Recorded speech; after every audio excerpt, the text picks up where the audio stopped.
Okay தானே? Okay தான். ஆமா, முகத்துல என்ன? ஏன் முகம் ஒழுங்கு கழுவாம சோப்பு தான் ஊட்டிருக்கா? இல்ல, இன்னைக்கும் இல்லாம முகத்துல ஒரு பயம் தெரியுது. அதை கேட்டேன். ஹலோ, யாரை பார்த்து பயப்படுறேன்னு சொல்றீங்க? எனக்குலாம் பயம்லாம் இல்ல. அப்படியா? பார்த்தா அப்படி தெரியலையே. எங்க நீங்க என்ன வெயிட் இருப்பீங்க? எதுக்கு? சும்மா சொல்லுங்க. 40. யாருக்கிட்ட அழகுறீங்க? 55 தானே? இல்ல, 52. அப்ப 4 கிலோ கம்மியா சொல்லிருக்கீங்க. அதாவது ஐயனார் துணை சீரியல்ல என்ன நடந்துச்சு அப்படின்னா, நிதாவுக்கும் சோழனுக்கும் ரொமான்ஸ் இப்பதான் ஸ்டார்ட் பண்ணியிருக்காங்க. இப்பதான் கொஞ்சம் கொஞ்சமா மனோகர் பிரச்சனை இங்க சோழனுக்கு கொடுக்க அங்க ரொமான்ஸும் ஸ்டார்ட் ஆகிட்டே இருக்கு. நிலாவுக்கும் சோழனை இப்பதான் பிடிக்க ஆரம்பிக்குது. ஆனாலும் மனோகரும் பசுபதியும் சேர்ந்து எப்படியாவது சோழனை வீட்டை விட்டு விரட்டிடணும் அப்படிங்கிற மாதிரி அடுத்தடுத்து பிரச்சனையை சோழனுக்கு கொடுத்துக்கிட்டு தான் இருக்காங்க. ஆனா அதெல்லாம் ஜெயிச்சு அவர் வந்துருவாரு சோழன்.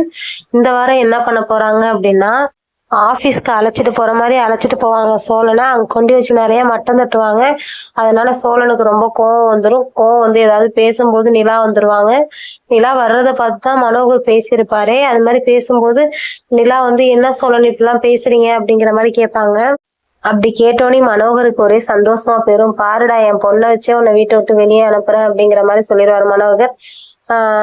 அதோட சோழன் டாபிக் நின்றோம். அடுத்து இந்த பொண்ணை வீட்டுக்கு அழைச்சிட்டு வந்தாருல சேரன். அதை அவங்க அப்பா 1000 கேள்வி கேட்பாரு. நீ யாருமா, எந்த ஊருமான்னு. அந்த பொண்ணுகிட்ட கேட்டோன்னே சேரன் சொல்லுவாரு, இது மாதிரி பையாவோட தங்கச்சி, அங்க இருக்க சேஃப்டி இல்லை, அதனாலதான் இங்க அழைச்சிட்டு வந்திருக்கேன் அப்படிங்கிற மாதிரி சொல்லுவாரு. ஆனா சேரனுக்கு இந்த பொண்ணுதான் பேரா அப்படிங்கிற மாதிரி நிறைய பேர் பேசிட்டு இருக்காங்க. ஆனா அது என்னன்னு தெரியல. வர எபிசோட்ல பார்த்தாதான் தெரியும். அந்த பொண்ணு சொல்லும் போது உடனே பல்லவனோட அம்மா இந்த ஊர் தான் அப்படிங்கறத அவங்க அப்பாவை தெரிஞ்சு உடனே சேரனோட அப்பா அமைதியாகி போமா அப்படின்னு சொல்லிடுவாரு. அதே மாதிரி வானதிக்கும் சேரனோட 3வது தம்பிக்கும் லவ் ஸ்டார்ட் ஆயிடுச்சு.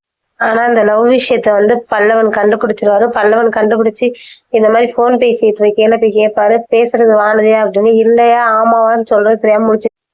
எனக்கு அண்ணன் தான் உயிர், அண்ணனை தான் ரொம்ப பிடிக்கும் அப்படிங்கிறவங்க நம்ம சேனலை லைக் பண்ணிக்கோங்க.